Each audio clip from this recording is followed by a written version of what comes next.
do të flasim për masat afatshkurta, afatmesme dhe afatgjata në 5 fusha, që mendoj që janë me rëndësi të veçantë, qoftë në shëndetësi, ka shumë shembuj të korrupsionit të vogël, financat, gjithashtu që është një fushë e vështirë, kudo, zhvillimi urban dhe pronat, dhe sigurisht transporti me prokurime dhe projekte të mëdha. Të gjitha janë fusha ku çështja e korrupsionit ka qenë një sfidë në vetvete dhe siç e thash, është sfidë edhe në shumë vende të tjera. Dhe do të jetë shumë e rëndësishme për auditorin dhe interesante për mua që të dëgjoj Tomasa, pra qoftë afatshkurta, qoftë afatmesme, ashtu edhe afatgjata, që ju keni ndërmarrë si demonstrim i angazhimit të prekshëm dhe vullnetit politik të administratës shqiptare dhe si ato përputhen pra me strategjinë afatmesme dhe afatgjatë, që do të mbuloj fushën e përgjegjësive. Më lejoni të filloj me ministrin e transportit dhe të infrastrukturës. Unë një fushë ime preferuar kam qenë një kohë të gjatë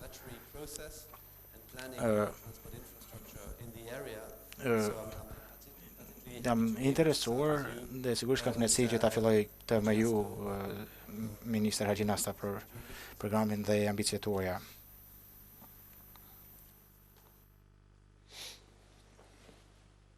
Thank you, Mr. Paquet, and përshëndetje gjithëve. Dëshiroj të filloj prezantimin tim duke shprehur se korrupsioni përveç dimensionit tij të rënd moral ose fenomenit moral që ka, është edhe një fenomen ekonomik, një kosto shumë e rënd për shoqërinë dhe për qytetarin.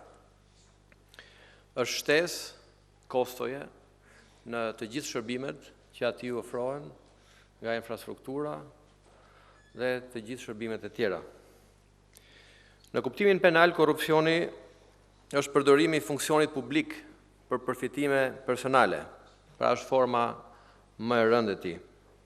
Por ai merr trajta të ndryshme, forma të ndryshme, dhe është produkt i veprimeve të ndryshme që kanë të bëjnë sigurisht dhe me qeverisjen dhe me funksionet publike.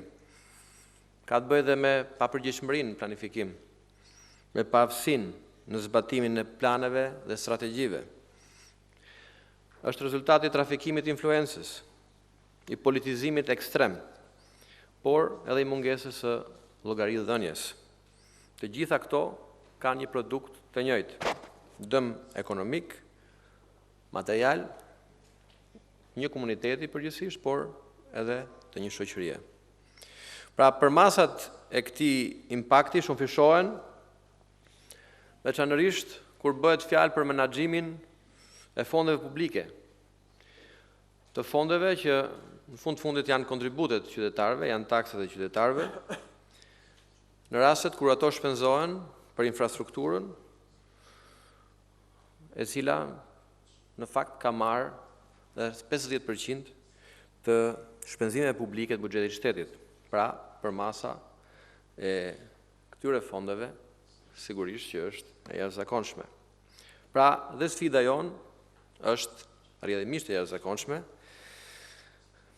për të realizuar shpenzime efektive dhe për të ofruar cilësinë e shërbimeve tona. Spektri i ndërhyrjes son është i gjerë dhe produkti përfundimtar është sigurisht më i konkretizuar, më i fokusuar, ka të bëjë me mirë administrimin, por ka të bëjë edhe në fundit me cilësinë e jetës së qytetarëve, ka të bëjë me të sotmen, ka të bëjë dhe me të ardhmen, veçanërisht kur flasim për dimensionin e impakteve mjedisore që një veprim i tillë apo një sipërmarrje e tillë realizon. Kështu që ndërhyrja jonë duhet fillojë tek planifikimi. Planifikimi nuk mund të jetë i ngritur mbi bazën e interesit politik, mbi bazën e interesave të konstituencave apo të zonave elektorale, por duhet ngrihet mbi përfitimin e komunitetit, në integrimin e faktorëve të impakteve ekonomike dhe sociale që ai merr nëpërmjet investimeve publike. Investimi do të ketë një përqasje të re në konceptimin e tij. Do të jetë i tillë që do të konceptohet dhe të realizohet në çdo hallk të projektit, që nga faza konceptuale, nga realizueshmëria, nga projektimi, nga shpronësimi, nga zbatimi konkret, efektiv, funksional, por dhe nga mirëmbajtja, ajo që vjen mbas realizimit konkret të tij. Planifikimi gjithashtu duhet të jetë dhe do të jetë integruar, të shoqërohet me gjithë elementet e tjerë të këtij sektori apo të sektorëve të tjerë të lidhur, me qëllim që ky investim të arrijë optimumin e tij. Pra, nuk mund të planifikojmë më një ujësjellës nëse nuk planifikojmë dhe ndërtimin e sistemit të trajtimit të ujërave të ndotura. Nuk mund të planifikohet rrugë nëse nuk planifikojmë aksesimin e kësaj rruge nga lokalitetet që janë përgjatë kësaj rruge. Nuk mund të planifikojmë dhe të investojmë dhe të shfrytëzojmë kapacitetet tona portuale, të themi, portet tona, nëse nuk planifikojmë edhe zhvillimin e infrastrukturës përkatëse, e kurudhore apo rrugore, duke ngritur kështu, duke krijuar kështu të mundësitë e intermodalitetit, nga një mënyrë, nga një mod transporti në një tjetër. Ky është kriteri i përgjithshëm, nuk është vetëm konkret për këto që përmenda. Planifikimi duhet jetë i tillë që të shtrihet deri në përfundimin e veprës dhe në dhënien e atij shërbimi që synon të jap vepra. Nuk mund të planifikojmë vetëm për fillimin e veprave, vetëm për çështje PR-i. Jemi të gjithë ndërgjegjshëm për qëndrimin e kësaj qeverie, nuk ka ndonjë pasion të madh për inaugurimet dhe për shiritat, po për shërbimet që ofrojnë ato vepra që përfundojnë. Pra, nuk mund të ketë më ujësjellësa që nuk kanë ujë, nuk çojnë ujin në robinet.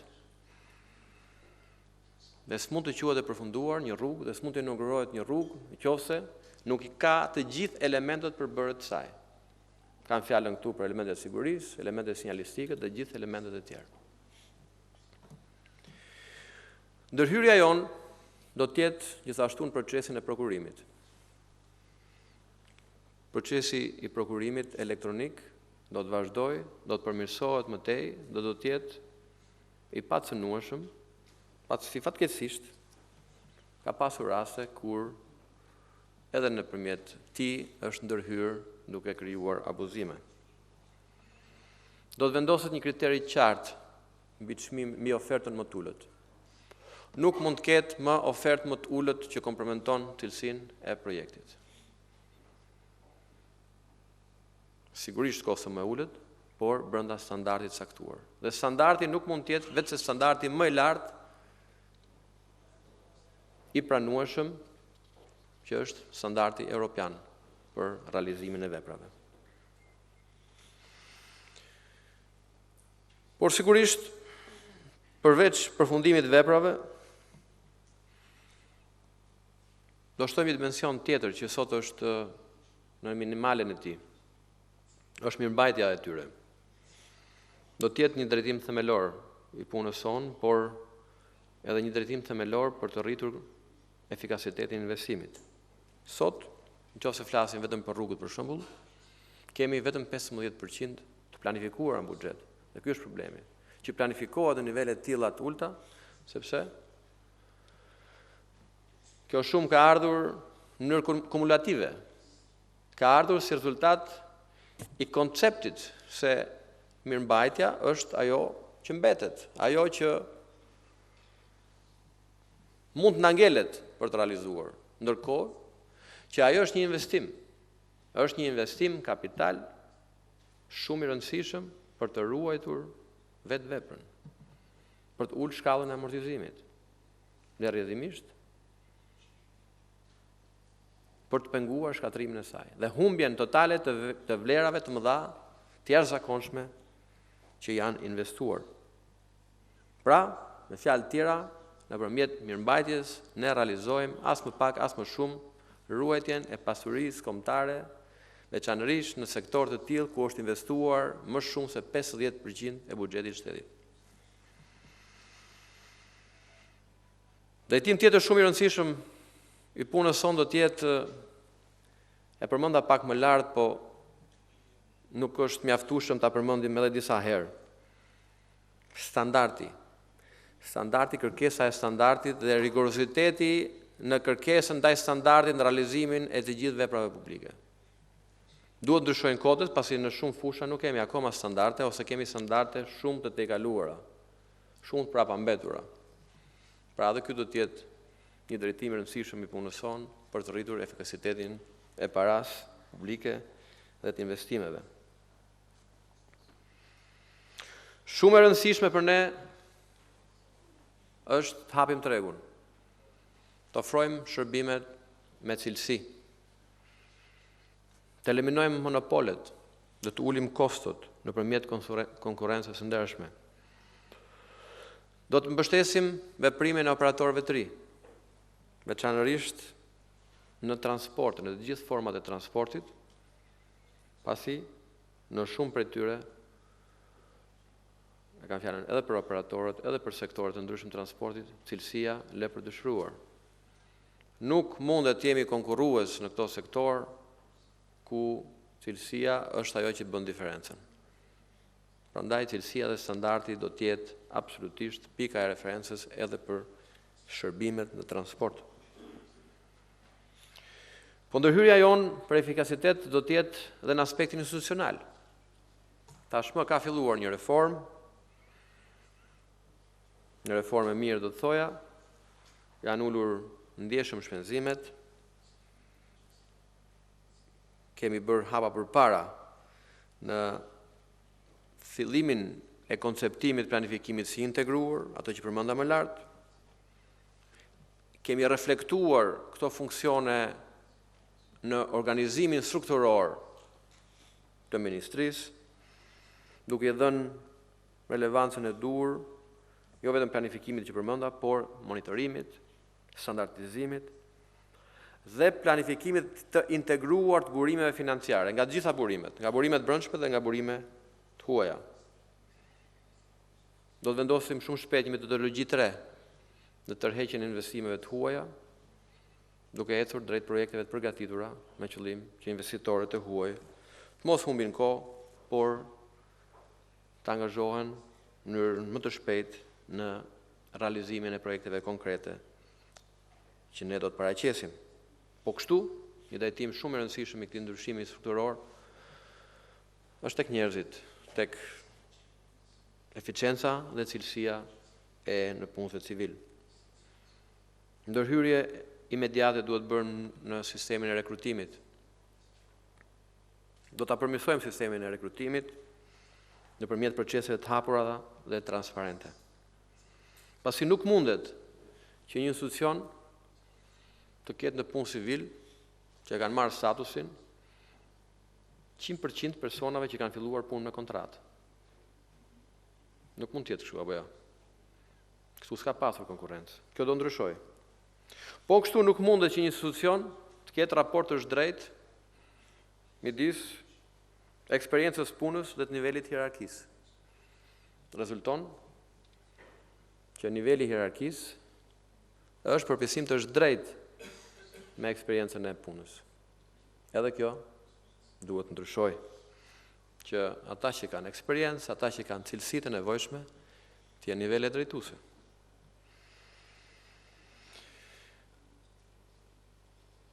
Por edhe autoritetet sektoriale, le të themi, ose institucionet në varësi, do të kalojnë një proces reformimi, dhe ato do të kenë si pikë të rëndësishme reference, kapacitetin më të lartë planifikues, zbatues dhe monitorues, duke mos pranuar asnjë standard tjetër veç se më të mirin. Një aspekt shumë i rëndësishëm dhe lash për në fund është marrëdhënia me biznesin. Në fakt, nëse shumica për ju do të pyetej për sfidën më të madhe që ka sektori infrastrukturës, do të mendonte për pagesat, besoj. Dhe në fakt, ky është një nga problemet më të mëdha. Ne nuk mund të lejojmë të ardhmen që kontributi i biznesit, i sektorit privat për zhvillimin e vendit të jetë nëpërmjet pagesave të paralizuara nga qeveria, apo nëpërmjet mos pagimit të VSH-s. Në mënyrë absolute jo. Kjo marrëdhënie duhet të jetë korrekte, duhet të jetë transparente, duhet të jetë me përgjegjësi reciproke, duhet të jetë me respekt reciprok. Vetëm kështu komuniteti i biznesit, vetëm kështu asetet private mund të angazhohen në realizimin e veprave publike. Prandaj, kjo frymë e re, kjo përqasje e re që kemi në marrëdhënie me biznesin, do konkretizohet edhe në forma partneriteti publik dhe privat, në forma BOT-s apo në forma tjera koncesionare, me qëllim që të tërheqim sa më shumë asetet e lira të sektorit privat për të realizuar me efikasitet vepra publike dhe për të dhënë shërbime publike. Është një mënyrë eficiente, është një mënyrë që rrit pra shkallën e efikasitetit të përdorimit të paras, sepse në fundit menaxhohet edhe nga interesa private, të cilat edhe në mënyrë statistikore rezultojnë të jenë më efikas se sa shumë ente apo institucione shtetërore në përdorimin e paras. Pra, me këtë koment të fundit, do doja të përfundoja që në përpjekjet tona për të realizuar një reformë të plot, të tërësishme, për të shfrytzuar me efikasitet, për të përdorur me efikasitet çdo qindark, çdo aset publik, për të dhënë qytetarëve shërbime cilësore, për të krijuar efikasitetin e sektorit për konkurrueshmëri më të madhe dhe për të ofruar shërbime më cilësore, ne sigurisht do të bëjmë këtë reformë e cila jemi të bindur që do ketë efektet e veta. Ju falenderoj për vëmendjen.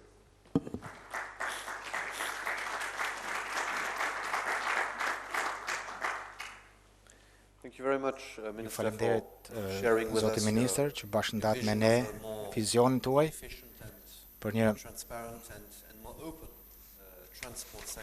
sektor më efikas, më transparent dhe transparencën nëpërmjet prokurimit elektronik dhe garantimit të përdorimit më të mirë të parave të kufizuara të tatimpaguesve. Dhe kjo kontribon tek agenda e antikorrupsion që ka qeveria. Dhe tani ja kaloj fjalën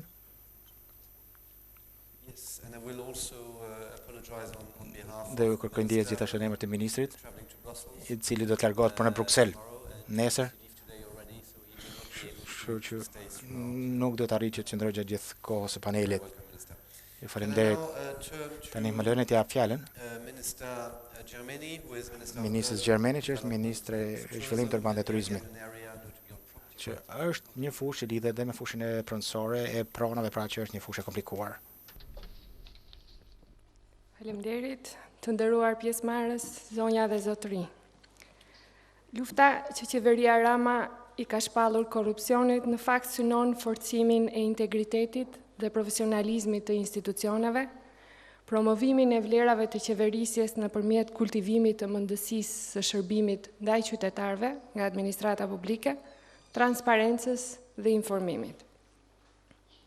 Të vetëdijshëm që lufta kundër korrupsionit është një nga sfidat më të mëdha, jo vetëm të ministrisë që unë drejtoj, por edhe gjithë qeverisë, Po punojmë intensivisht për përcaktimin e saktë të masave dhe veprimeve reformuese antikorrupsion, si dhe për ndërgjegjësimin e të gjithë stafit të ministrisë dhe institucioneve të varësisë në ndjekjen dhe zbatimin e tyre.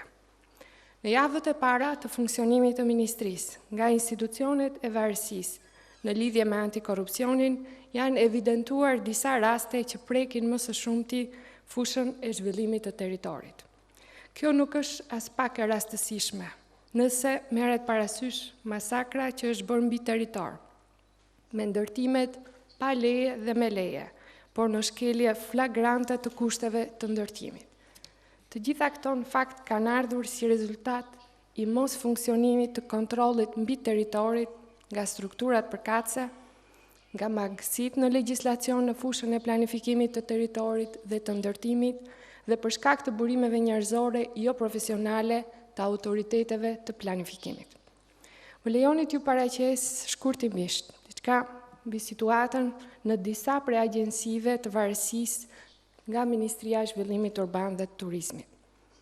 Konkretisht, Agjencia Kombëtare e Planifikimit të Territorit, gjatë kësaj periudhe ka evidentuar raste të mos respektimit të procedurave të ndjekura për miratimin e lejeve zhvillimore nga Këshilli Kombëtar i Territorit.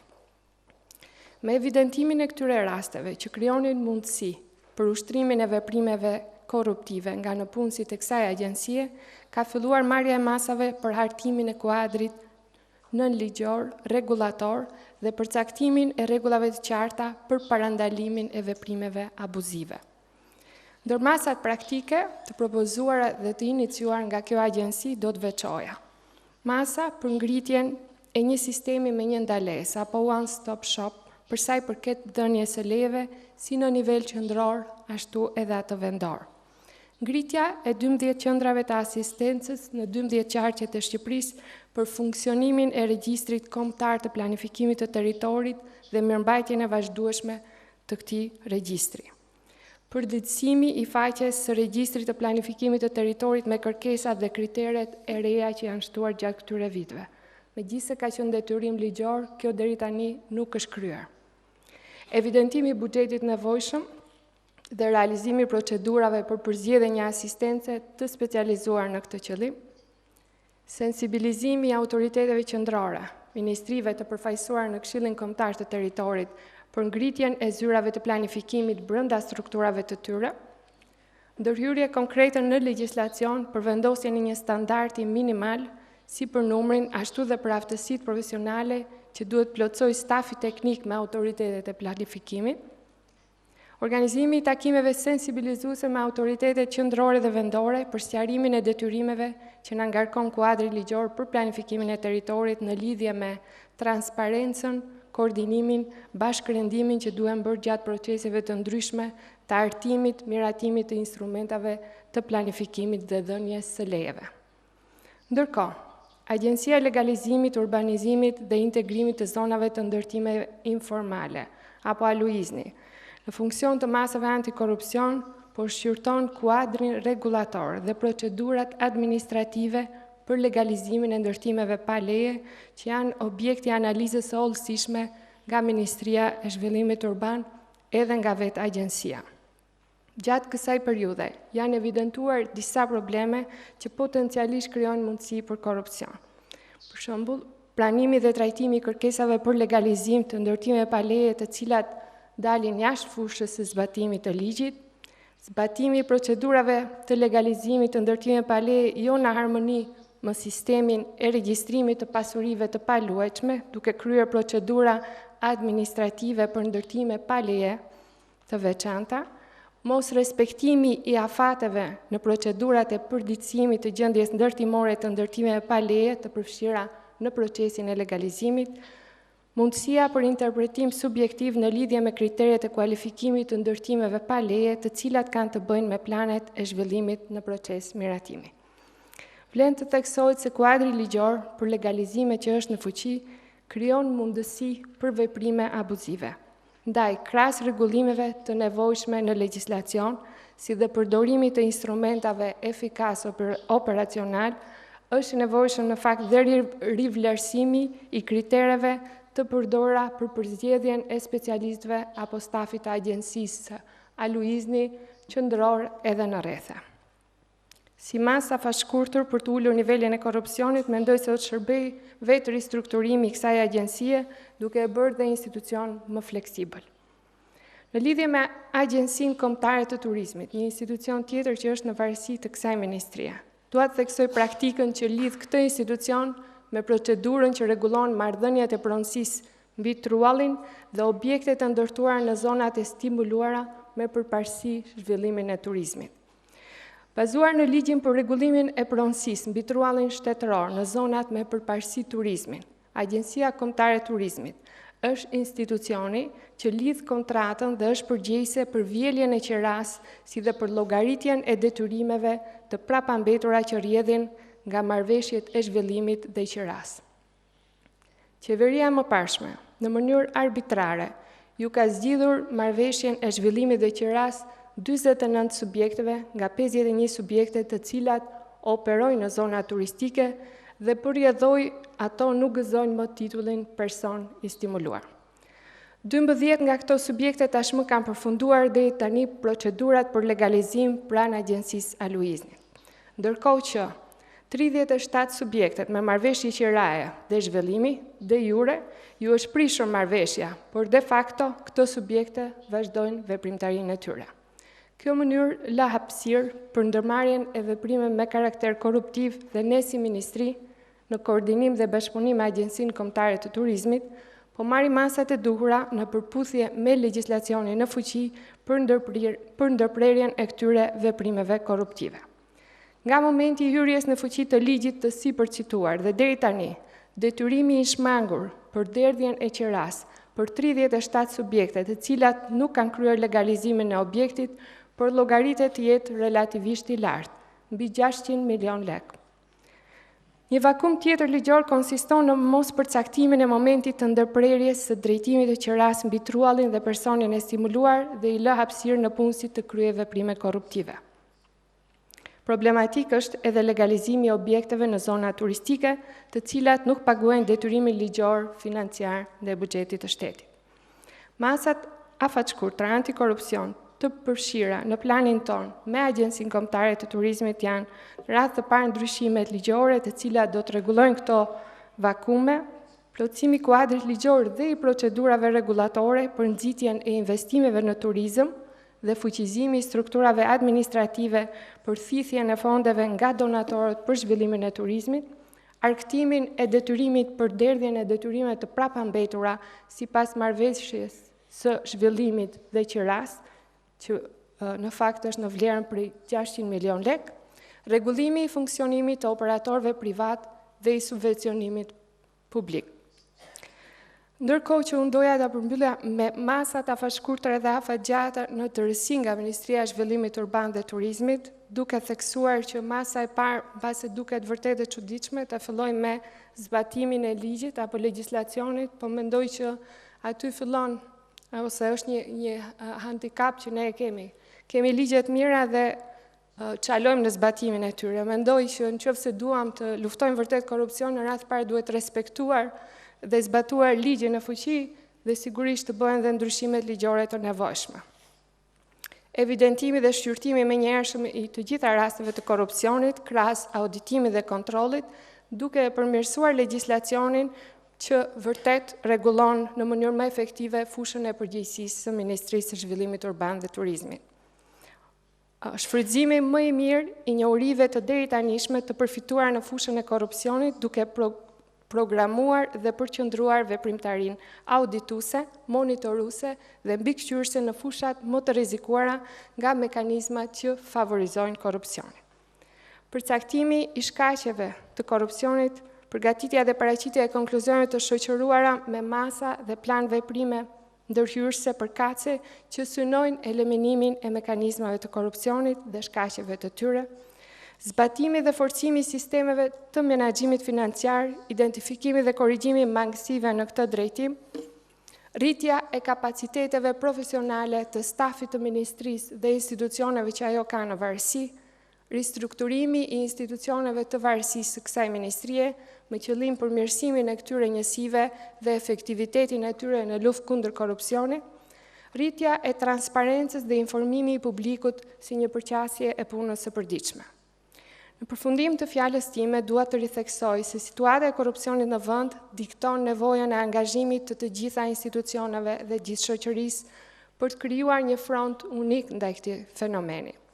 Unë personalisht, në cilësinë e Ministres së Zhvillimit Urban dhe Turizmit, ju garantoj për kushtimin tim personal, si dhe angazhimin e stafit që drejtoj, për përmbushjen dhe zbatimin e të gjitha masave të parashtruara, për identifikimin e rasteve të korrupsionit dhe zbehjen dhe luftën ndaj këtij fenomeni. Ky proces jam e sigurt nuk mund të përmbushet me sukses pa mbështetjen dhe sensibilizimin e çdo qytetari të vendit tonë. Qytetarët vetë, shoqëria civile, media, sipërmarrja kanë një rol të rëndësishëm në rritjen e vetdijes publike dhe për pasoja që sjell ky fenomen, si dhe për efektivitetin e masave antikorrupsion që ne si qeveri jemi zotuar dhe angazhuar të realizojmë. Ju faleminderit.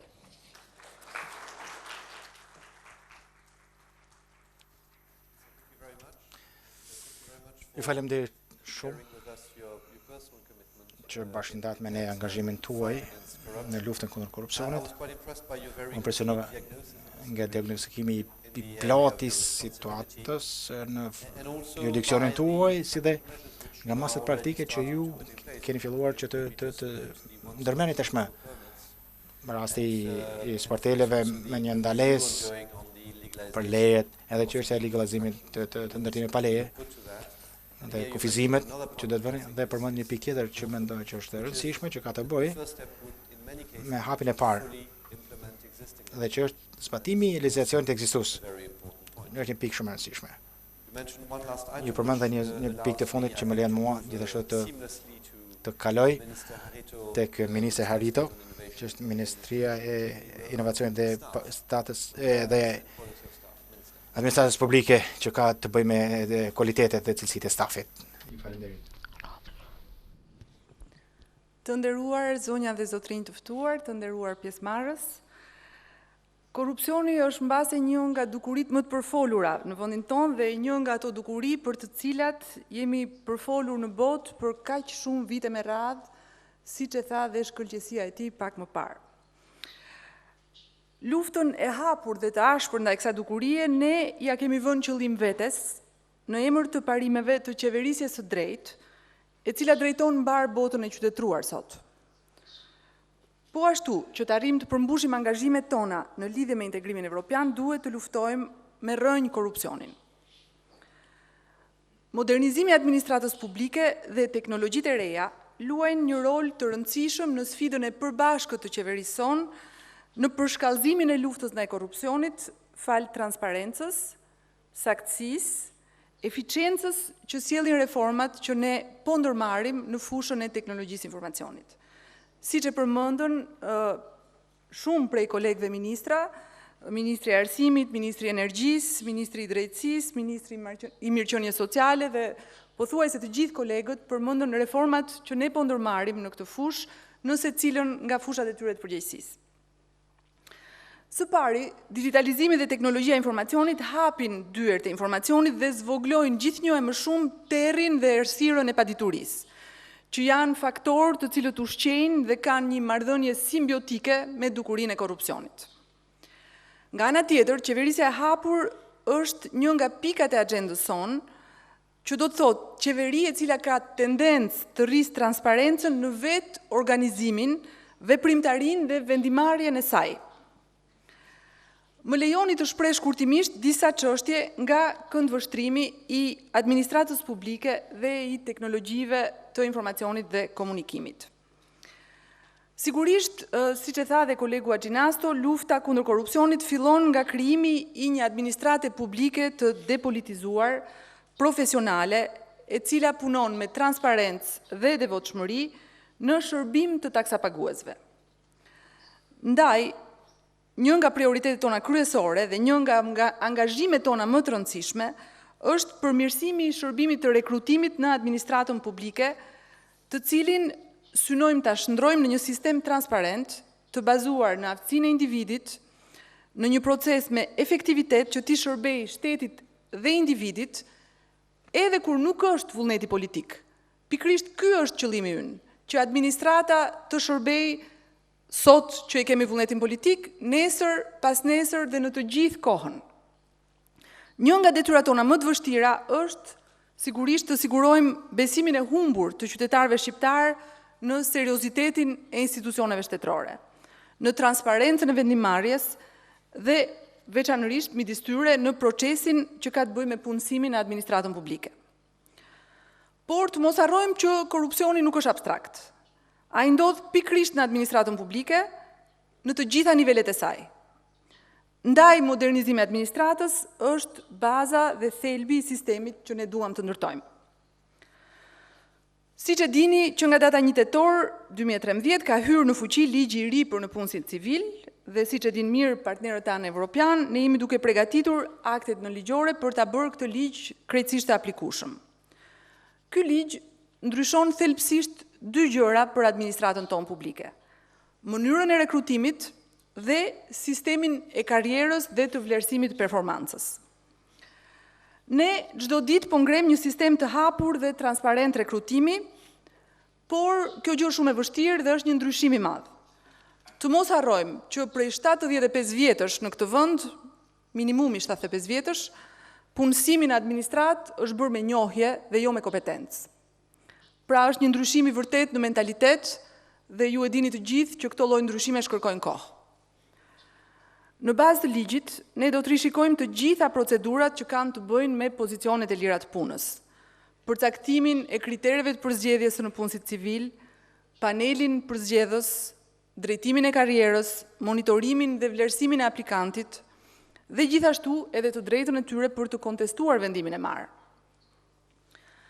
Ne do të përpiqemi gjithashtu të shfrytëzojmë më së miri teknologjinë për një sistem të digitalizuar të menaxhimit të administratës publike. Ndoshta shumë prej jush këtu nuk e din, por Banka Botërore, një nga partnerët tanë, ka financuar, ka investuar për të patur një sistem menaxhimi të vetë administratës publike, sistemi i cili sot ende nuk përdoret dhe ne po punojmë shumë që ai të përdoret dhe sigurisht më pas dhe të përmirësohet, sepse gjithashtu siç e dini, administrata publike do kaloj nga pra në punësit civil do kalojnë nga rreth 6.000 vet sot në rreth 20.000 ose diçka më pak në muajin prill të vitit të ardhshëm dhe është krejtësisht e pamundur që këto lloj shifrash të menaxhohen pa sisteme të digitalizuara. Lajmërimet për pozicionet e lira të punës në administratën publike çdo ditë postohen tashmë në faqen e internetit të Departamentit të Administratës Publike, kur është fjala për në punës civil, por jo vetëm për në punësit civil. Ndryshimi i madh që ne deshëm të bëjmë dhe po e bëjmë është që ato të gjitha pozicionet, pra dhe ato që nuk janë pozicione në punësisht civil ku konkursi është i detyrueshëm, publikohen në portalin e shërbimit të punësimit kombëtar, që e përmendi dhe kolegu Velia, gjithashtu dhe në portalin i Albania, që është portali në të cilin ne do të përqendrojmë gjithë shërbimet publike për qytetarët shqiptar. Dhe edhe më e rëndësishme se kaq, qytetarët e regjistruar informohen tashmë personalisht dhe rregullisht mbi mundësitë e punësimit që shfaqen në administratën publike, duke na detyruar kështu në radhë të parë ne që t'i bëjmë konkurse të hapura. Kandidatët potencial kanë jo vetëm mundësinë të dërgojnë format e aplikimit dhe dokumentat e tjerë të nevojshëm për procesin në formë digjitale, por kanë dhe mundësinë të kenë informacion të përditësuar mbi aplikimin e tyre dhe mbi personat e përzgjedhur, që është gjëja më e rëndësishme, pra kanë dhe mundësinë sigurisht të ankimohen. Përpara se t'ju flas për disa masa të tjera në fushën e shërbimeve digjitale, do desha t'ju jap shembullin e ndërprerjes së basteve ilegale online. Krimi organizuar sot për fatkeq nuk është vetëm në terren, ai është po aq prezent çdo ditë më shumë në hapësirën kibernetike. Ne në bashkëpunim me Njësinë e Lojrave të Fatit dhe me Autoritetin Rregullator të Komunikimeve Elektronike, ashtu siç e parashikon ligji, kemi ndërprer aksesin në rreth 6.000 websajte të huaja ilegale të basteve online. Por, ato shndërrohen çdo ditë dhe ne çdo ditë jemi duke bashkëpunuar me partnerët tanë evropian për t'i ndjekur dhe për t'i penguar. Por çështja është pra dhe një çështje mjetesh teknologjike që duhen sofistikuar. Dhe krimi nuk duhet eci më shpejt se sa që jemi në gjendje të ecim ne. Kjo është një nga sfidat tona. Konkretisht, teknologjia e informacionit dhe komunikimit është një mënyrë për të lehtësuar dhe për të përmirësuar punën e përditshme të administratës, siç e dëgjuam, është një mjet kryesor drejt modernizimit të shtetit për të ulur kostot, sigurisht dhe një ndihmë drejt për drejt në luftën kundër korrupsionit, duke rritur në mënyrë të ndjeshme transparencën e punës për çdo njeri në administratën publike. Rruga që shtrihet drejt nesh sigurisht është e vështirë dhe me shumë pengesa. Përse? Sepse ne synojmë në radh parë të krijojmë një ambient besimi të ndërsjellë ndërmjet qeverisë, qytetarëve dhe biznesit. Vetëm besimi ka fuqinë ta ndryshojë klimën në këtë vend, por edhe ky është një ndryshim tjetër mendësie që edhe ky kërkon kohën e vet, kërkon që ne si qeveri të japim provat tona dhe që gjërat të avancojnë në mënyrën e duhur dhe në drejtimin e duhur. Pra, më lejoni të përsëris edhe një herë se teknologjia e informacionit është gjuha me të cilën flet e ardhmja, është një gjuhë thjeshtë, e saktë, korrekte, që zvoglon gjithmonë më shumë hapësirat e errta dhe mungesën e informacionit, apo faktorët që ushqejnë dukurinë e korrupsionit. Ndër të tjera doja dhe të theksoja angazhimin ton në iniciativën Open Government Partnership, pra partnershipi për një qeverisje të hapur, që është një nisëm e presidentit Obama, ku sot aderojnë rreth 60 shtete, pra aderon dhe Shqipëria, dhe që do të na ndihmojë në përpjekjet tona për të ndërtuar një administratë gjithnjë më të hapur, transparente, dhe unë besoj se kjo është një mundësi shumë e madhe që i kemi dhënë vetes dhe në cilën duhet vazhdojmë të angazhohemi seriozisht. Masa tona për të shtrirë përdorimin e teknologjive të informacionit në të gjithë stresat e shoqërisë, si për shembull përpjekjet tona për të pajisur me tableta nxënësit e shkollave të mesme që i përmendi kolegja Ministri e Arsimit, synojnë të krijojnë bazën për një të ardhme të emancipuar, mendje hapur, me akses në botën e pafundme të informacionit, dhe sigurisht një shoqëri e informuar, e emancipuar, nuk mund të jetë një prej lehtë e korrupsionit, ashtu si deri më sot, por transformohet gradualisht në një forcë të madhe dhe të padiskutueshme me rëndësi thelbësore në luftën ndaj kësaj dukurie. Ju falenderit.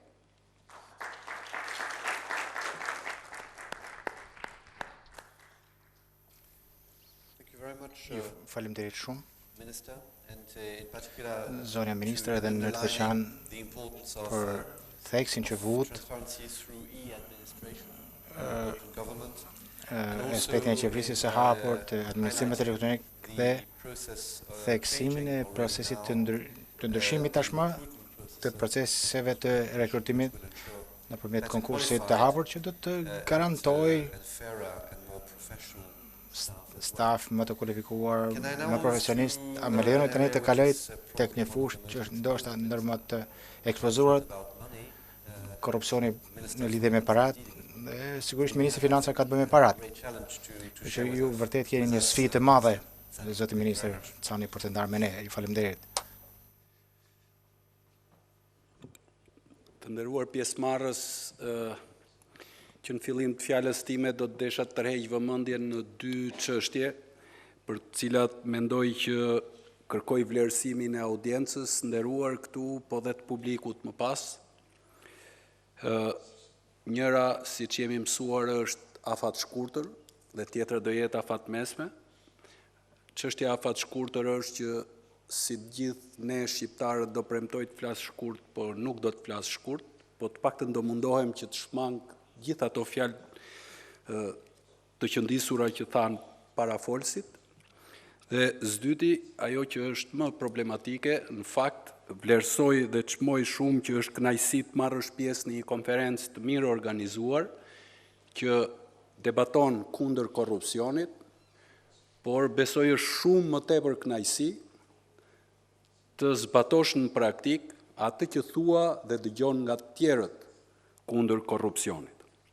Natyrisht që korrupsioni është një çështje që nuk është më vetëm ekonomike, është një çështje që është tashmë shoqërore, dhe unë në prezantimin tim do të desha të fokusohesha vetëm tek vizioni ynë për luftën kundër korrupsionit, Dhe në këndvështrimin tonë, për të qenë efikas në përballjen me korrupsionin, nevojiten dy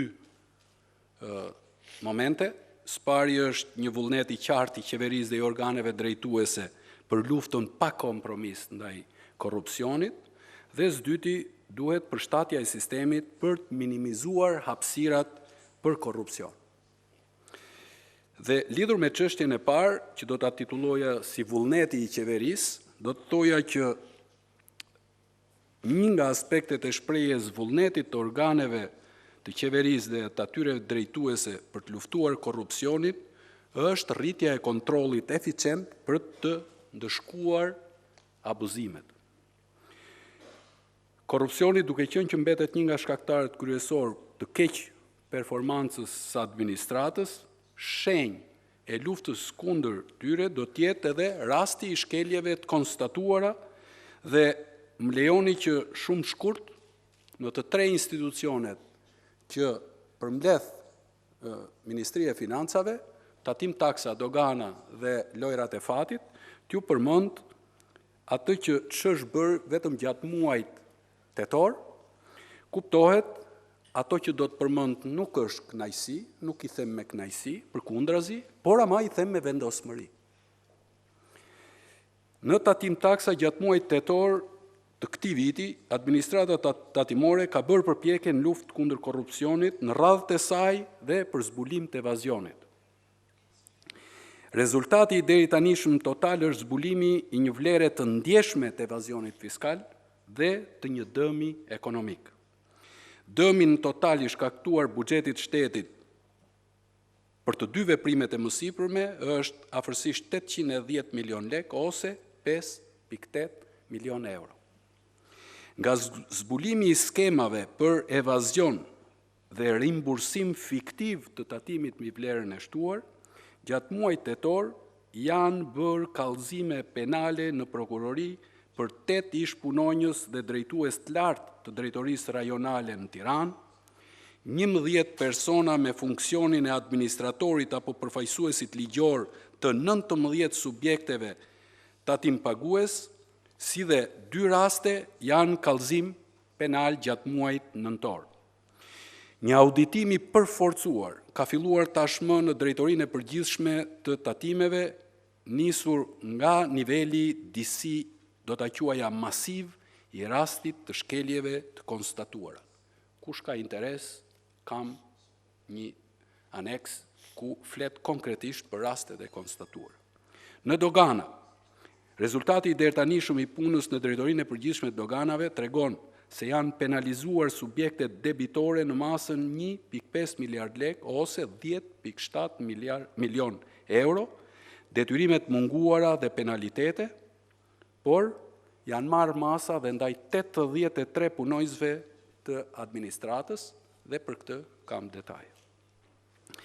Në njësinë e mbikëqyrjes lojrave të fatit, vetëm për gjatë aksionit fundi i marrëzisë në bashkëpunim me Policinë e Shtetit dhe Drejtorinë e Përgjithshme të Tatimeve, u blokuan 536 pika ilegale në sektorin e lojrave të fatit, vetëm në Tiranë janë 230 tilla, janë sekuestruar mbi 2508 makineri lojrash fati për rreth 478 persona që po procedohen penalisht.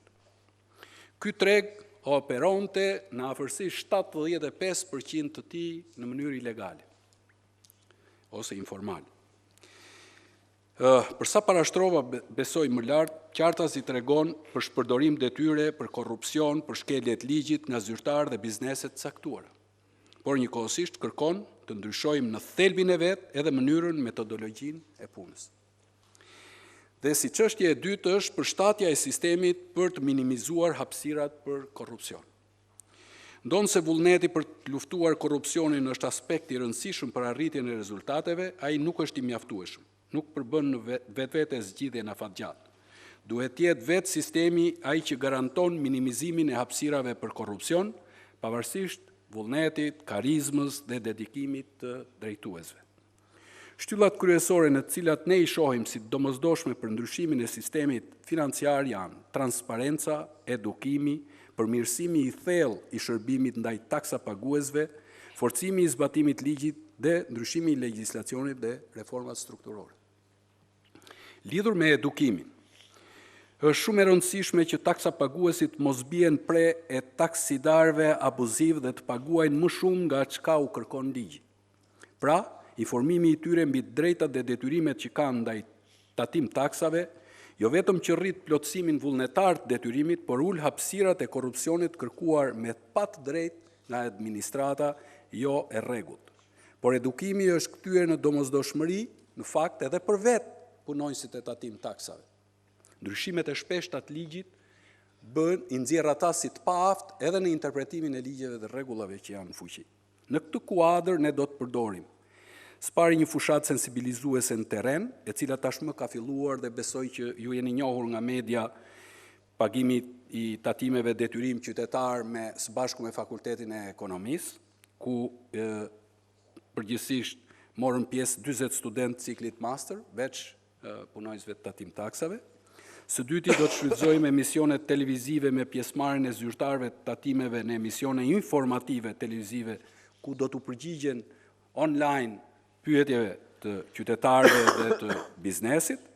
Do të synohet organizimi I ciklit programeve në radio-televizionin shtetëror mbi transmetimin e koncepteve fiskal bazë dhe të ligjeve dhe të akteve bazë. Do të riorganizohet faqja e internetit institucioneve në varësi të Ministrisë Financave për t'i bërë ato sa më informuese. Drejtoria e Përgjithshme e Doganave tashmë e ka përfunduar, është në përfundim dhe ajo e tatimeve. Vënia në funksion e call center pranë Drejtorisë Përgjithshme të Tatimeve, e cila I paralajmëron tatim paguesit për detyrimet e papaguara ndaj tatimeve, duke evituar shfaqjen e papritur të taksidarëve ose të inspektorëve të tatimeve në njësitë. Ideja e përgjithshme pra është një publik më I informuar që është më pak I rrezikuar të bjerë pre e veprimeve abuzive të administratës. Tjetër drejtim është përmirësimi I thellë I shërbimit ndaj taksapaguesve. Përmirësimi I shërbimeve ul nevojën e biznesit, individëve për të paguar rishfet për të marrë shërbimin e nevojshëm në kohën e duhur. Në këtë aspekt, rritja e eficiencës së administratës dhe kuptimi I nevojave të biznesit për të shmangur procedura burokratike dhe të panevojshme është një objektiv primar. Në këtë kuadër do të synohet rishikimi dhe përmirësimi I aftësive profesionale të stafit shërbimit ndaj tatim paguesve, riaktivizim I akademisë tatimeve që është lënë në heshtje prej kohësh, organizimi I kalendarit takimeve me grupet e interesit dhe organizatat e biznesit për tematikat përcaktuara, veç asaj që drejton kryeministri, është edhe një tjetër që quhet mbledhja e Këshillit Tatimor që ne po e aktivizojmë.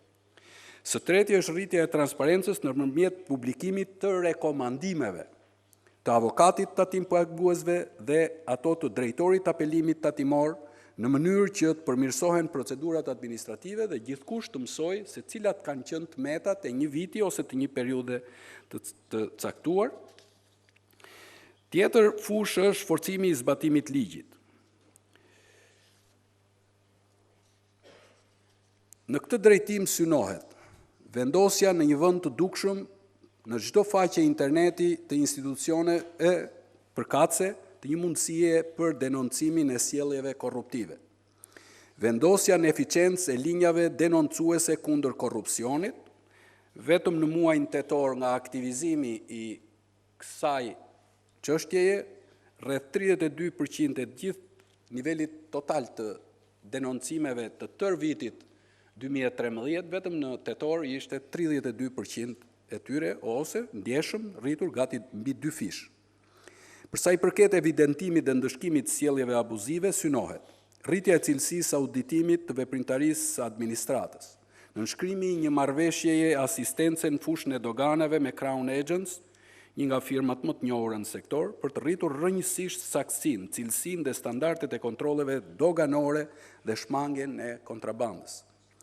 Së treti është rishikimi I modelit riskut për caktimin e drejtë dhe jo selektiv të kontrolleve tatimore, një histori e gjatë, e vjetër, e keq përdorur, ku një subjekti i binte të kontrollohej 4-5 herë brenda një viti, kurse të tjerave asnjëherë në harkun e 4, 5, 6 viteve.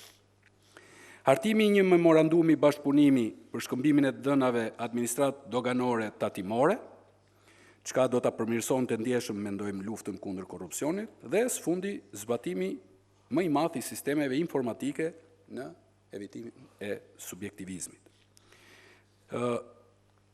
Unë po e mbyll këtu, duke ju falenderuar për atë që do m'jepni vlerësimin në fund të kësaj seance. Faleminderit. Thank you, Minister. I mean, these are many elements of a very tangible track record which is building up already. And I think you made a very important point that Ju tha gjë shumë të rëndësishme që political will afat shkurtër real results. vullneti politik mund të japë rezultate konkrete, ndërsa në plan afatgjat duhet reforma sistematike për të garantuar që mundësitë për korrupsion minimizohen apo eliminohen apo bën praktikisht të pamundura. Can we now finish with A mund të the last three mbyllim tani questions, me Minister prezantimin e fundit Becaj, që është zoti Beqaj, Ministri i Shëndetësisë, të do bëj prezantimin e tij për sektorin e shëndetësisë që ka njërsi shumë të veçantë për qytetarë shqiptar your work, I think, will have tangible political benefits. dhe aty ku ju punoni, domethënë që pritin dhe përfitime konkrete politike.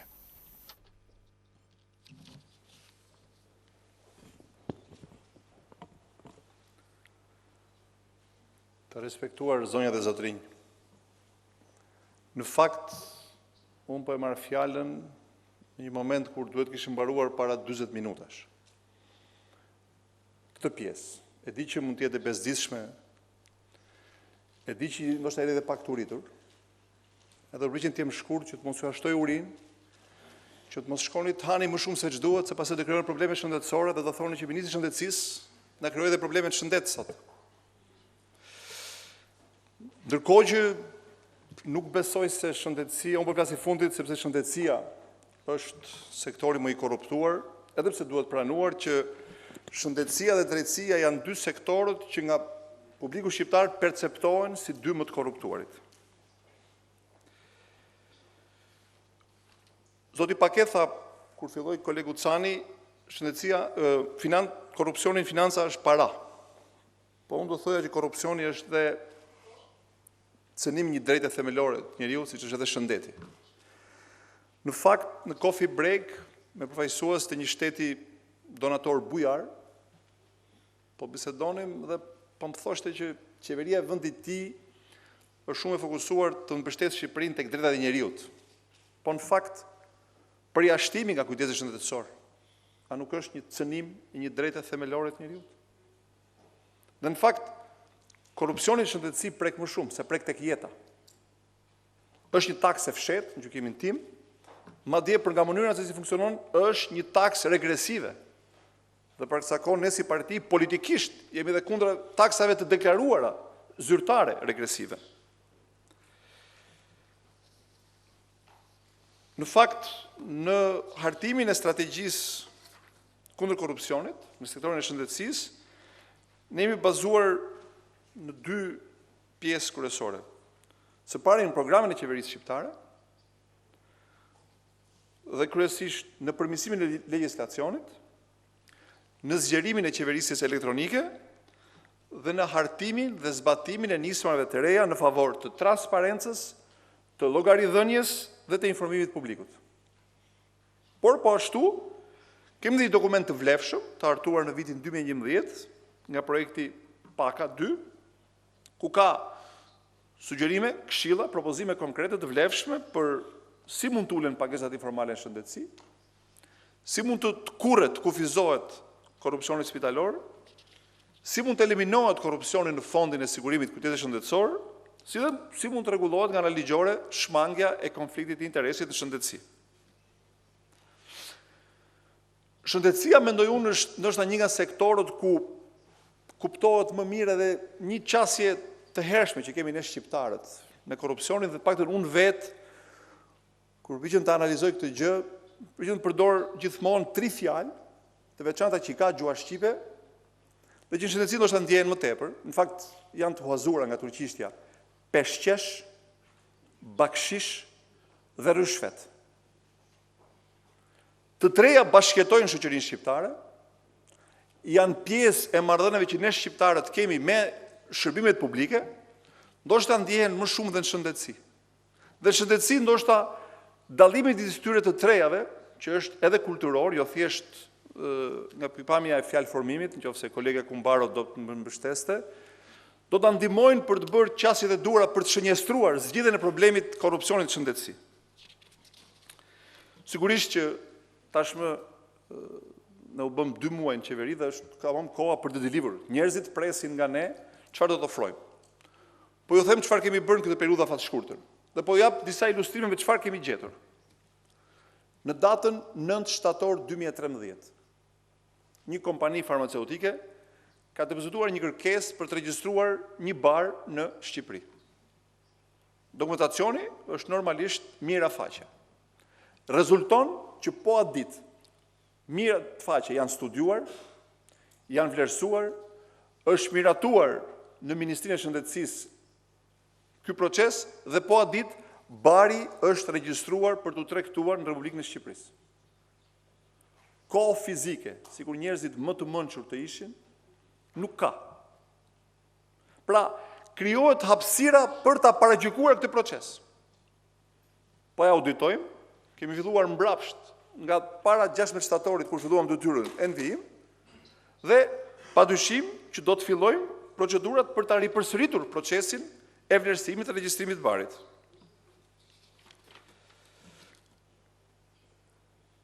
Në Shqipëri, ashtu si shumë vende të zhvilluara të Europës, çmimi i barit është një çmim i negociuar. Dhe fakt tashti ky është koha kur ne flasim është procesi i negocimit të barit, dhe ndoshta këtu ndërtohen themelet për të patur gjithë vitin 2014 një proces shumë të shëndetshëm të tregut farmaceutik në Shqipëri, të banave të rimbursuara, të banave që do të furnizohen në spitalet dhe për pasojë edhe efektivitet në kujdesin shëndetësor dhe tek qytetarët shqiptarë. Ne kemi një marshë të caktuar 14% të depove farmaceutike, një marshë 29% të farmacive dhe më tej zbatojmë dhe tatimin vlerën e shtuar, që do të thotë, nëse është negociuar që çmimi i barit është 1 lek apo 1 euro, ai duhet të tregtohet 1.62 euro apo lek. Do të tregoj një faturë. Është e datës 17 tetor 2013, pra nuk është bërë as muaj akoma. Çfarë vjet re? Nëse vlefta normale e asaj fature është 59.000 euro, që do thotë bazohet në një volum, në një çmim të negociuar vitin e kaluar, apo në fillim të vitit midis autoriteteve shqiptare dhe prodhuesit farmaceutik, vini re, ka një discount 53% të asaj fature dhe vjen këtu me 47% të vlerës. Për pasojë, çmimi i barit është 2.4 herë më shtrenjtë se fatura reale bazuar në çmimin që janë transferuar tek prodhuesi farmaceutik. Po i shohim me radhë këto fatura. Nuk ju jap dot me saktësi përgjigje që deri më sot të gjitha kanë discountin 50%. Ka dhe 30, po ka dhe 70%. Po ju bëj një vlerësim të parafort. Nëse në të gjithë tregun farmaceutik të banave të rimbursueshme, që vërtitet rreth $84 milion, nëse bëjmë vlerësimin Ecolite $1 100 lek, ky discount që del jashtë çmimit negociuar është $24 milion në vit. Pyetja shumë e thjeshtë, pse përdoren këto para? Për të korruptuar Ministrin e Shëndetësisë. Pse jo? S'po e zgjas më tej, po flas vetëm në vetë parë. Ato para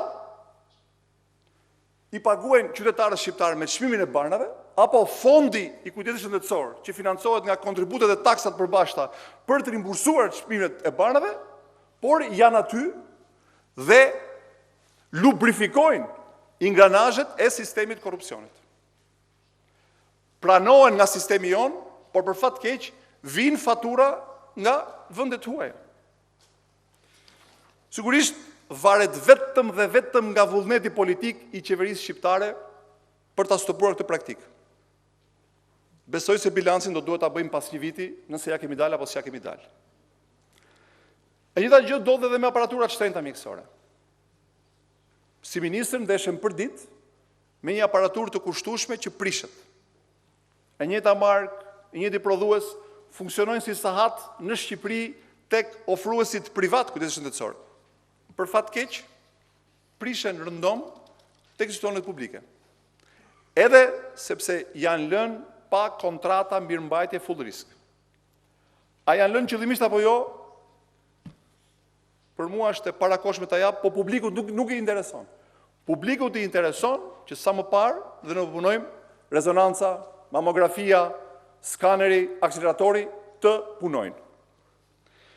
Besoj se brenda vitit do t'i drejtohem të gjitha ambasadave të huaja që janë në Shqipëri, dhe në kolegut Dityr Bushati dhe gjitha ambasadave shqiptare jashtë për të kërkuar këto gjëra. Informacion të na vënë kontakt me prodhuesit farmaceutik për të parë nëse këto marzhe duhet të lubrifikojnë korrupsionin, le të përfitojnë qytetarët shqiptar me barna më të lira. Nuk duam të kursejmë shëndetësi, nuk na mjaftojnë parat, duam që me tjetër para të ofrojmë më shumë kujdes, në sasi dhe në cilësi. Do të kërkojmë po ashtu listën e cilat janë barnat që i kemi unik në tregun tonë, dhe përpasoj duke qenë unik vetë ju në një pozitë monopoli luajnë me çmimin, për të ofruar alternativa tjera. Do të kontaktojmë për të thënë me prodhuesit kryesor të pajisjeve biomjekësore, sepse ndoshta duke qenë tregu i vogël në Shqipëri dhe firmat lokale të mirëmbajtjes janë prap unike, jemi prap të shantazhuar si sistem publik ndaj ofruesit monopol. Shpresojmë që brenda vitit mund ta zgjidhim. Ndërkohë, po punojmë edhe për masat afatmesme, që do të thotë të përmirësojmë procesin e negocimit të barnave. Kemi hyrë në kontakte me vendet fqinj të zhvilluara, nga ku kemi edhe goxha këmbim tregtar farmaceutik, për të parë në origjinë çmimet se si fillon atje procesi i negocimit. Duam të vendosim procedura të reja mjekësore për prokurimin e barnave dhe të materialeve mjekësore, të ngrejmë agjencinë kombëtare të barnave dhe të materialeve mjekësore, të krijojmë një portal online të ankesave dhe të arrijmë menaxhimin në kohë reale të tyre. E kanë bërë dhe kolegët e tjerë, duam ta kemi efektiv kur të jemi në gjendje të përgjigjemi çdo lloj ankese. Nëse në Shqipëri ka 450 gjyqtar dhe ka 450 ankesa për këta gjyqtar, në shëndetësi janë 15.000 operatorë shëndetësie, ndaj të cilëve do ketë ankesa dhe duam që ai portal të jetë efektiv në përgjigje. Prandaj kemi përpruar pak më ngadalë se kolegët e tjerë. Dhe ndërkohë, sigurisht, kemi edhe një listë me masa afatgjata. Masat afatgjata janë vendosja e sistemit track and trace në tregun farmaceutik, zbatimi i recetës elektronike, standardizimi i urdhrave profesional të sektorit të shëndetësisë, ngritja e agjencisë së administrimit dhe mirëmbajtjes së pajisjeve biomjekësore, edukimi i vazhdueshëm i personelit mjekësor, hartimi, miratimi dhe zbatimi i protokolleve mjekësore, vendosja e kartelave elektronike shëndetësore dhe sigurisht furnizimi ritmik me barna i spitaleve. Kolegu Damian Gjiknuri, kur foli, tha korrupsioni është kancer për shoqërinë. Për të luftuar sëmundjen e kancerit, në programin tonë shëndetësisë kemi thënë, do të zhvillojmë programe kombëtare të parandalimit dhe zbulimit të hershëm të sëmundjeve tumorale. Ne jam i bindur se edhe korrupsionin do ta luftojmë me efektivitet në shëndetësi dhe në gjithë shoqërinë shqiptare, nëse do të synojmë fort tek parandalimi dhe zbulimi i hershëm. Faleminderit.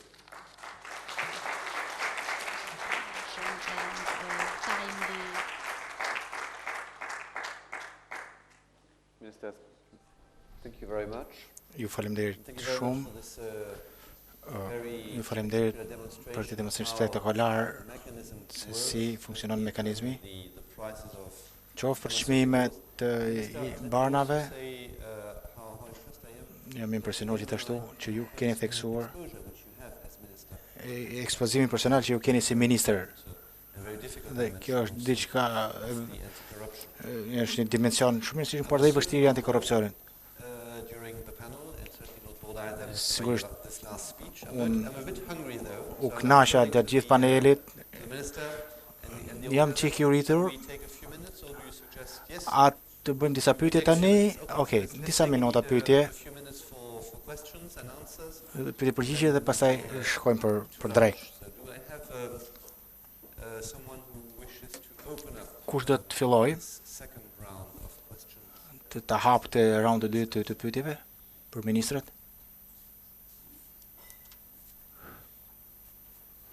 Yes, I do. Yes, the first row.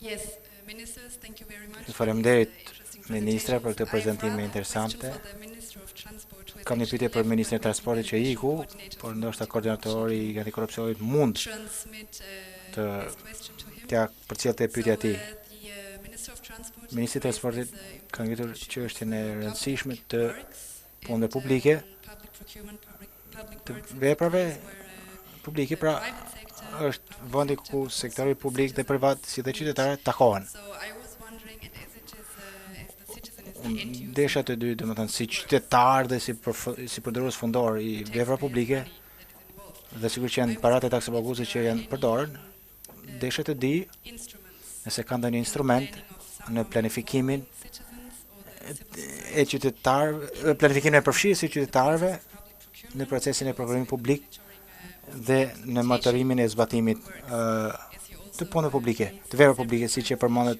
maintenance. siç e përmend shpesh çështja e mirëmbajtjes së infrastrukturës dhe rëndësinë që ka ajo.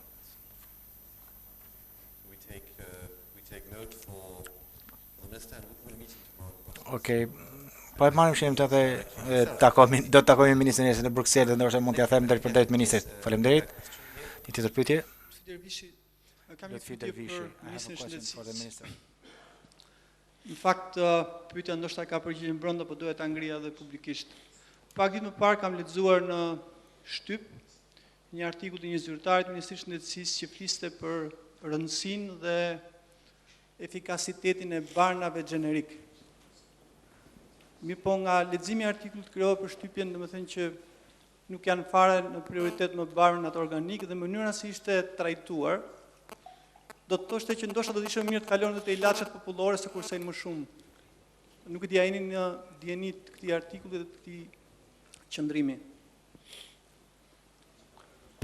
Po, unë jam njojtur me çfarë është shkruar në artikullin e doktor Barbullushit, edhe duke se duar me vetë doktor Barbullushin. Sigurisht që Jo, nuk është ky artikull, është tjetër. te panorama, apo tjetër. Po te panorama është një autor tjetër. Sigurisht që diskutimi për barnat gjenerik është diskutim që zhvillohet së fundmi në mënyrë më të hapur, edhe në vendet e Europës, është zhvilluar edhe si pasojë situatës financiare që aty ndodhen. Në Shqipëri nuk është se nuk ka barna gjenerik. Sigurisht që në këto vite, le të themi pjesën e luanit në trajtimin e rimbursimit e kanë zënë barnat jo gjenerik.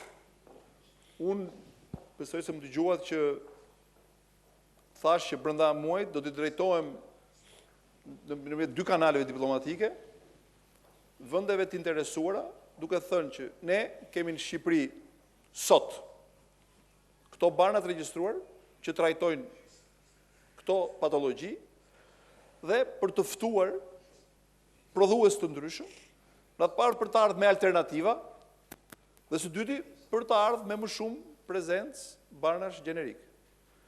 Është një proces i vazhdueshëm, duhet jemi të vetëdijshëm që ne nuk kemi ende ekonomit mjaftueshme shkallë në tregun farmaceutik që prodhues të ndryshëm t'i bëj shumë të interesuar për tregun ton farmaceutik. Ndoshta vendi ku do të duhet të punojmë shumë më fort me barna gjenerik është pjesa e barnave citostatik, sepse aty në fakt nevojat i kemi goxha më të mëdha dhe në kushtet e shtrëngesave financiare që ekzistojnë dhe duhet i pranojmë, me më shumë barna gjenerik do të mund të përballojmë trajtimin e më shumë të smurëve. Thank you very much. Yes, I have a question here in the first row. Second row. Pyetje këtu në rreshtin e dytë. Faleminderit, unë kam një pyetje për Thank you. I Ministrin have e a question Financave. for the- Në varësi të Ministrisë është Departamenti i Pastrimit të Parave. Paratë e korrupsionit pastrohen dhe duhen pastruar si rregull. Cila është me këtë departament dhe nëse keni pasur kohë dhe mundësi të vlerësoni efektet e ligjit antimafia. Faleminderit.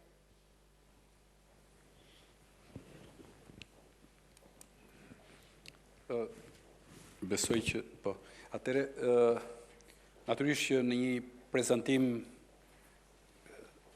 ka hapësirë për disa gjëra, por lë pa thënë disa tjera, le që t'jemi sinqert, mendoja që pse po lë pa thënë pikërisht këtë të pastrimit parave, po kështu e gjykova, u mora vetëm me disa raste,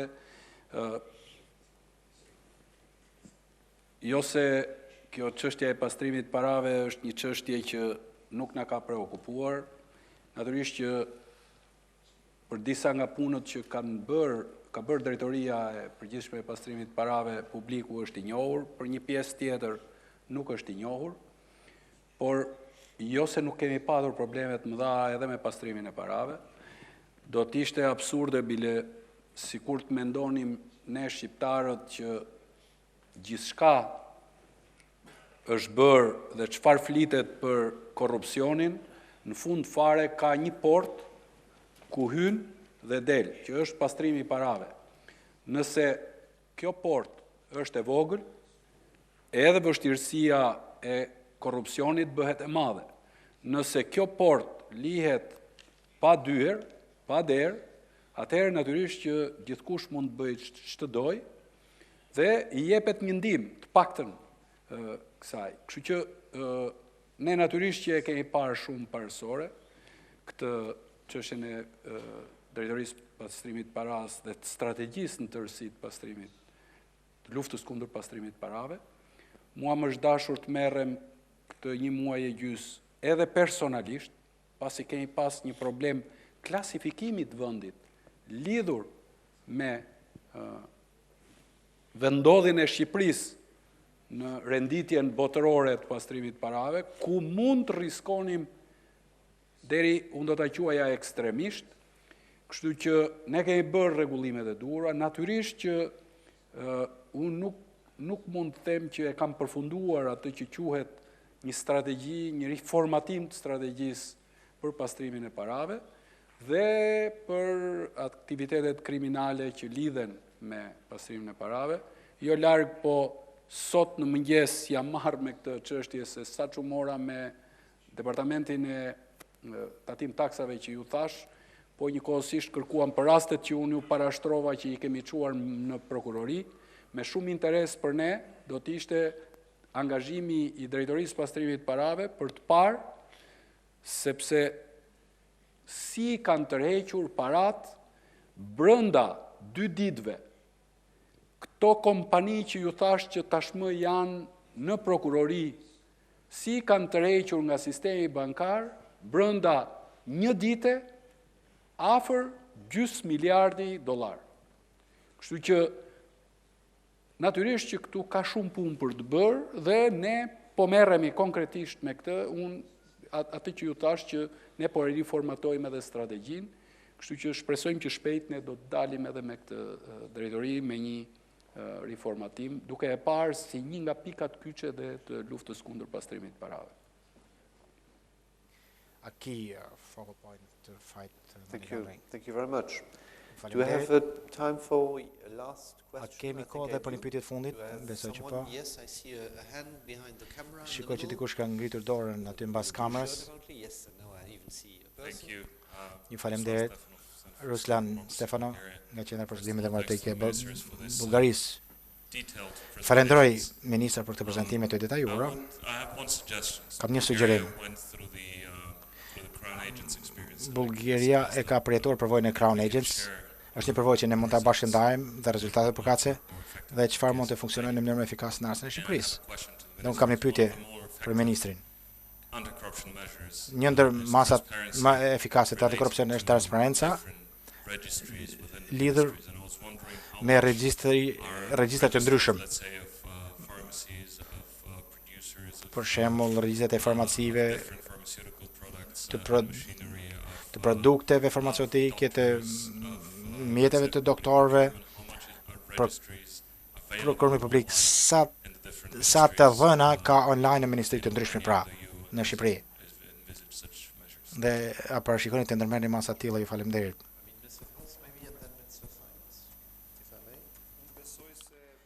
I believe e cila do të udhëheq të gjithë reformimin e regjistrave, thoshta do ishte më mirë që kolega Ari do të thoshte diçka për përgjithsisht qasjen tonë 3 për regjistrat.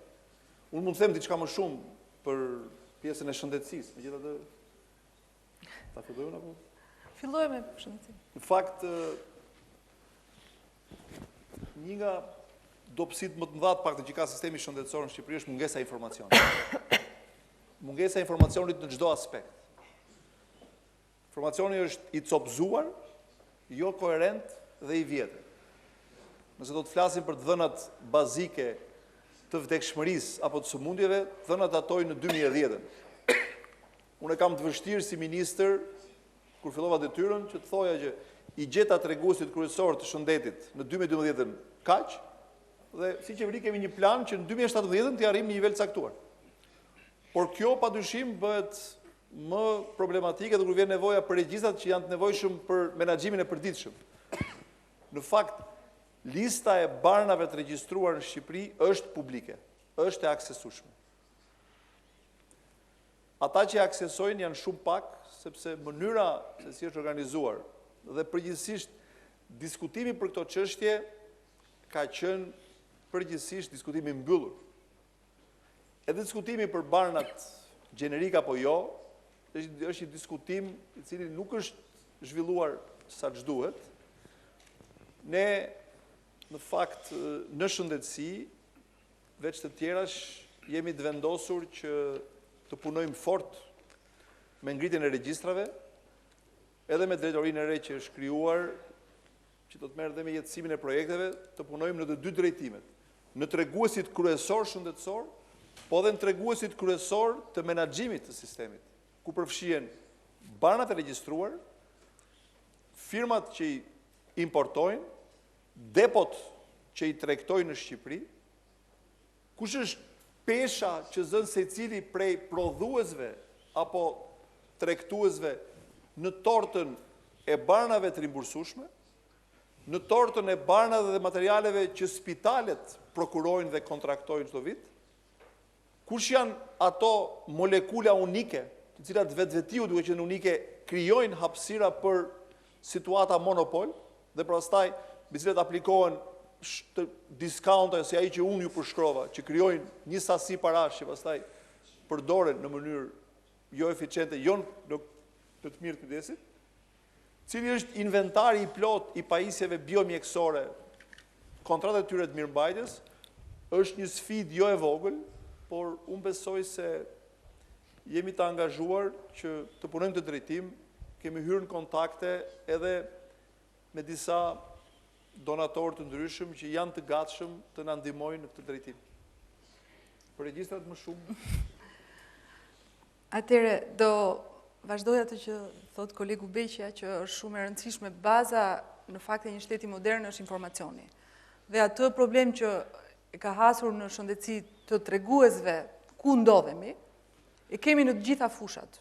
Unë vetë në fushën e teknologjisë informacionit jam përpjekur gjatë këtyre 6-7 javëve të mbledh informacion se sa thjesht e sa shpenzojmë për e-government, pra për shërbime publike në teknologjinë e informacionit. Se është kollaj të thuash do bëjmë shumë gjëra, duam të bëjmë shumë gjëra, por në fundit Zoti Cani është në kryet kësaj pune, sa para shpenzojmë për këtë punë, dhe kjo tregon se sa vullnet dhe sa prioritete kemi këtë gjë. Sigurisht nuk është vetëm Zoti Cani, sepse janë dhe donatorët bujar, që kanë financuar për vite me radhë në këtë fushë në Shqipëri. Kështu që gjithë kjo situatë ka disa elemente. Para është që ne po përpiqemi të mbledhim ku jemi, ku ndodhemi, dhe të kemi tregues të qartë për këtë gjë. Gjëja e dytë është që me iniciativën e kryeministrit është ndërtuar një komitet ndërministror për të lidhur gjithë shërbimet publike me njëri tjetrin. Sepse, pra si që thash, ka pasur shumë donacione, janë bërë një pjesë shërbimesh, disa gjëra ekzistojnë, por këto gjëra nuk flasin me njëra tjetrën. Janë bërë të gjitha të pavarura, të palidhura, dhe një nga qëllimet tona është pra që të krijojmë gjëja e parë që akseson publiku kur vjen në faqen e qeverisë, mos jetë më thjesht aktiviteti i qeverisë, sepse në fundit kjo ushqen, siç e dim shumë mirë, mediat dhe gjithë atë